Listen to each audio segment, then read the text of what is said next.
थे कि हम बेटियों का सम्मान करते, कभी फोटो खिंचवाते थे, आज उनके साथ सपोर्ट में नहीं खड़े हैं। देखिए, प्रधानमंत्री का चाल चेहरा पूरे भारत को ही नहीं पूरे विश्व को पता है। आपने साक्षी मलिक पर की, प्रधानमंत्री परिवारवाद पर बहुत लंबा लंबा छोड़ते हैं। क्या हमारे यहाँ बिहार में कहा जाता है, क्या बोल रहे हैं, फूस तो बोलो ढाक का ढाक। तो ये मोदी नहीं मदारी है, झूठ बोलने की इनको पैदाइशी बीमारी है, झूठ ही बोलते हैं। सारी दुनिया मुंह से बोलती है, प्रधानमंत्री जी कहाँ से बोलते हैं, सब कंफ्यूज है। कार्रवाई क्यों नहीं की गई जब इतना बोल दिए? बाद में कुछ तो सच्चाई है, चुप रहने के एवज में ही तो डर गए। जो किसी से नहीं डरते वो कपिल मिश्रा। आप ब्रजभूषण शरण सिंह का वो बयान सुनिए।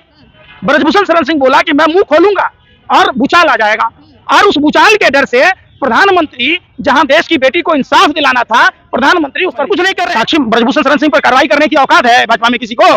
वो भाजपा में सप्लायर की भूमिका में था, और ब्रजभूषण शरण सिंह ने कहा कि मैं मुंह खोलूंगा भूचाल आएगा। हम वो भी ऑडियो दिखा देंगे। बेटियों का मनोबल गिरा है, और हम सब शर्मिंदा हैं कि हम देश के उन बेटियों को जिन्होंने हम 140 करोड़ भारतीयों का सर गर्व से ऊंचा किया था, जिन्होंने तिरंगे का सम्मान बढ़ाया था, हम एक नकारे निकम्मे प्रधानमंत्री को चुनकर हम अपने देश की बेटियों को सुरक्षा मुहैया। नमस्कार, करिश्मा की रिपोर्ट देख रहे हैं आप। साक्षी मलिक जो हमारे देश की आन बान शान है, उन्होंने संन्यास ले लिया है। उसकी सबसे बड़ी वजह यह है कि जो ब्रिजभूषण जी के बहुत करीबी है संजय सिंह WFI के अध्यक्ष बन चुके हैं, जिससे साक्षी मलिक काफी नाराज हो जाती है और इसी से वो संन्यास लिए हैं। जहां मोदी जी बात करते हैं, कभी फोटो खिंचवाते थे साक्षी मलिक के साथ, आज एक ट्वीट साक्षी मलिक के लिए उनसे नहीं हो रहा है। उसी पे बातचीत करने के लिए हमारे साथ सोशल एक्टिविस्ट पंकज श्रीवास्तव जी है। सबसे पहले तो आपका स्वागत है। क्या बोलना चाहेंगे? जो प्रधानमंत्री बोलते थे कि हम बेटियों का सम्मान करते, कभी फोटो खिंचवाते थे,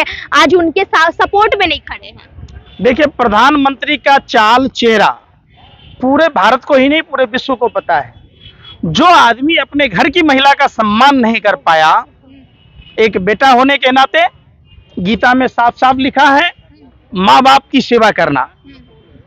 जैसा उनके परिवार के लोगों का कहना है कि गहना जोड़ी जब चोरी किए, इसके कारण उनके पिता की चोरी की अपनी घर में सुनिए ना, 2004 में क्लोजर रिपोर्ट लगा।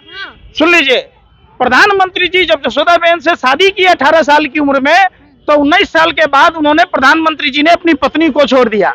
2 चुटकी सिंदूर की कीमत नरेंद्र बाबू को नहीं पता है। समझिए, एक औलाद का काम है माँ बाप की सेवा करना, तो घर छोड़ के ये भिक्षा मांग रहे थे, 40 साल भीख मांग रहे थे। अरे भैया, जिस माँ बाप मांगते देखे थे सर, हम कह रहे हैं, खुद बोले नरेंद्र मोदी जी। हम लोग कभी तो उसका कोई वीडियो चाय बेचते हुए देखे हैं आप? बिल्कुल नहीं देखे। हम दिखा दे तब प्रधानमंत्री खुद बोले हम भीख मांग के खाए। आप बताइए, आप कहिए झूठ बोलते हैं हम? नहीं, वो तो बोलते हैं, लेकिन देखा नहीं गया है। चाय बेचते देखे हैं? नहीं, बिल्कुल नहीं देखे। तो एक बात बताइए, जिस आदमी का जन्म 1950 में हुआ हो, आप एक बात सुनिए, 1950 में हुआ हो, 10वीं पास करने में 11 साल लगते हैं, 17 साल में शादी किए, 18 साल में घर छोड़ दिए, तो वहाँ प्री साइंस कब किए? कब? जब वो आदमी गुजरात में था तो दिल्ली से BA कर लिया, और जब दिल्ली में था तो गुजरात यूनिवर्सिटी से MA कर लिया। तो आप देखे हैं तो कभी? आप लगा रहे हैं कि हम डिग्री लगा रहे फेक है। अरे भाई, कपिल मिश्रा क्या बोला था? उस लड़की को जिसको अगवा कराए थे प्रधानमंत्री नरेंद्र मोदी जी, अगर इतनी हिम्मत है, अब बात अगर झूठी है, तो कपिल मिश्रा को फांसी पर लटकाओ कि देश के प्रधानमंत्री को कहेगा कि लड़की अगवा करने वाला। अब हम कह रहे हैं कि कपिल मिश्रा कह रहा है। कपिल मिश्रा पे कार्रवाई क्यों नहीं की गई जब इतना बोल दिए? बाद में कुछ तो सच्चाई है, चुप रहने के एवज में ही तो डर गए। जो किसी से नहीं डरते वो कपिल मिश्रा से डर गए। अरे सुनिए ना, प्रदीप शर्मा IAS के बारे में सुना है आपने? वो भी संजीव भट्ट का, तो क्यों जेल में है वो? प्रकाश डालिए ना, उस पर डिबेट कराइए ना। देखिए, फुसफुसिया पर मत बनिए, हनुमान बम की तरह धमाका छोड़िए। ये प्रधानमंत्री की इज्जत का सवाल है, नहीं समझे? हम न करें। और दूसरी बात, आपने साक्षी मलिक पर की, प्रधानमंत्री परिवारवाद पर बहुत लंबा लंबा छोड़ते हैं। क्या हमारे यहाँ बिहार में कहा जाता है, क्या बोल रहे हैं, फूस तो बोलो ढाक का ढाक। तो ये मोदी नहीं मदारी है, झूठ बोलने की इनको पैदाइशी बीमारी है, झूठ ही बोलते हैं। सारी दुनिया मुंह से बोलती है, प्रधानमंत्री जी कहाँ से बोलते हैं, सब कंफ्यूज है। आप समझिए बात। प्रधानमंत्री एक और कहते हैं बेटी बचाओ बेटी पढ़ाओ, तो प्रधानमंत्री जी आप ये तो बताओ, महाराष्ट्र में आपका नेता अपनी प्रेमिका का कार से कुचल देता है, आपने कुछ नहीं बोला। क्या वो देश की बेटी नहीं है? भाजपा के एक विधायक को 25 साल की जेल की सजा हुई है, कुलदीप सेंगर छोड़ दीजिए। आपने चिन्मयानंद का भी नाम सुना होगा, तेल मालिश वाले बाबा, गृह मंत्री थे। क्या और अभी आप साक्षी मलिक की बात कहते हैं, न जाने कितनी देश की बेटियों को यौन शोषण करवाया होगा। और एक बात हमें समझ में आती है, प्रधानमंत्री चुप इसलिए हैं कि ब्रजभूषण शरण सिंह कह रहा था कि मैं अगर मुंह खोलूंगा तो भूचाल आ जाएगा। ऐसा कौन सा मुंह खोलना है? कहीं सप्लायर का काम तो नहीं करता था ब्रजभूषण शरण सिंह? और ब्रजभूषण शरण सिंह का महिला सप्लायर का, अरे भाई, सेक्स रैकेट में शामिल तो नहीं है। चूंकि जब बात पर बात खुलती है ना, आप ब्रजभूषण शरण सिंह का वो बयान सुनिए। ब्रजभूषण शरण सिंह बोला कि मैं मुंह खोलूंगा और भूचाल आ जाएगा, और उस भूचाल के डर से प्रधानमंत्री, जहां देश की बेटी को इंसाफ दिलाना था, प्रधानमंत्री उस पर कुछ नहीं कर रहे, उल्टा उसको पुरस्कृत कर रहे हैं। पूरा का पूरा भारतीय कुश्ती संघ ब्रजभूषण शरण सिंह के चंगुल में है। एक बेटा वो भी है WFI में, यहाँ उनका दामाद रहता है या भाई का साला है, वो भी है, पूरा परिवार है। तो कुश्ती संघ कहाँ है?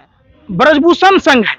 ब्रजभूषण शरण सिंह जिसको चाहेगा उसके साथ यौन शोषण करेगा, छेड़छाड़ करेगा, और भाजपा नेताओं का सप्लायर है, इसलिए उस पर कार्रवाई नहीं होती। सीधी सी बात। ये बताइए, हमेशा ये देखा जाता है कि लड़कियों के मामले में ऐसे तो बहुत महिला करते हैं, लेकिन जब भी लड़कियों की बात आती है तो मोदी जी अपना मुंह बंद कर लेते हैं। क्या बोलेंगे वो? जिस लड़की को अगवा कराए थे, कपिल मिश्रा आरोप लगाया, जिसमें प्रदीप शर्मा, संजीव भट्ट आज भी संदिग्ध परिस्थितियों में है, देश से छुपाया गया है। जब खुद प्रधानमंत्री पर सेक्स रैकेट, आप समझिए, गुजरात से 40 से 45 हजार लड़कियां गायब हैं। कहाँ है? NCRB का डाटा कहता है। तो आप बताइए कि वो लड़कियां हैं कहाँ? और कोई पत्रकार सवाल ही नहीं पूछता। मणिपुर में भी चुप थे। मणिपुर की घटना को याद मत दिलाइए। प्रधानमंत्री की निर्दयता, जिस योद्धा ने कारगिल युद्ध में लड़ाई लड़ी, हम सब भारतीयों को सुरक्षा दी, वो अपनी पत्नी को नहीं बचाया। तो प्रधानमंत्री के बोलने का वहां तो भाजपा प्रायोजित लड़ाई है। भाजपा के लोग ही मणिपुर को दहला रहे हैं। तो ऐसा तो कहीं नहीं रहे कि हमारा देश सुरक्षित हाथों में नहीं है। कौन बोला?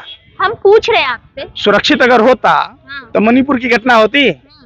बताओ, कौन सुरक्षित है? किसान सुरक्षित नहीं है, छात्र सुरक्षित नहीं है। 2019 की वैकेंसी निकली थी SSC GD का, हमने देश भर के छात्रों को देखा। भाजपा सरकार ने खदेड़ खदेड़ के मारा, पीटा और नौकरियां नहीं दी। सुनो ना, अरे सुनिए ना, साक्षी मलिक, साक्षी ब्रजभूषण शरण सिंह पर कार्रवाई करने की औकात है भाजपा में किसी को? नहीं है। वो भाजपा में सप्लायर की भूमिका में था, और ब्रजभूषण शरण सिंह ने कहा कि मैं मुंह खोलूंगा, भूचाल आएगा। हम वो भी ऑडियो दिखा देंगे आपको, कपिल मिश्रा का वो ऑडियो दिखा देंगे, जो दिल्ली विधानसभा में प्रधानमंत्री को सेक्स रैकेट में साफ बोला था कि लड़की को अगवा किया था, जिसमें प्रदीप शर्मा और संजीव भट्ट की संदिग्ध परिस्थितियों में आज भी गुमशुदगी है। आप उस पर चर्चा ही नहीं करेंगे। अच्छा सर, एक बात मुझे बताइए, जिस तरह से लड़कियां कुश्ती में आगे आ रही थी, आज तक साक्षी मलिक को देख के उनका आत्मविश्वास तो टूट गया होगा।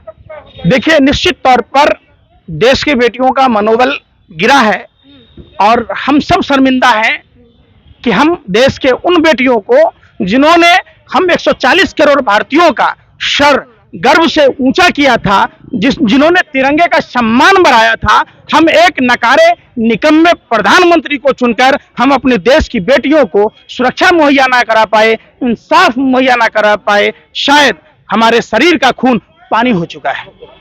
चलिए, साक्षी मलिक का सारा सपना टूट गया। जिस तरह से वो उदास है, आप अपनी प्रतिक्रिया कमेंट बॉक्स में दीजिएगा कि साक्षी मलिक ने पहलवानी छोड़कर अच्छा किया है या गलत किया है। और ब्रिजभूषण जी और उसके बाद जो संजय जी अभी भारतीय कुश्ती संघ में आए हैं, उनसे बारे में अपनी प्रतिक्रिया जरूर दे दीजिएगा। तब तक के लिए धन्यवाद।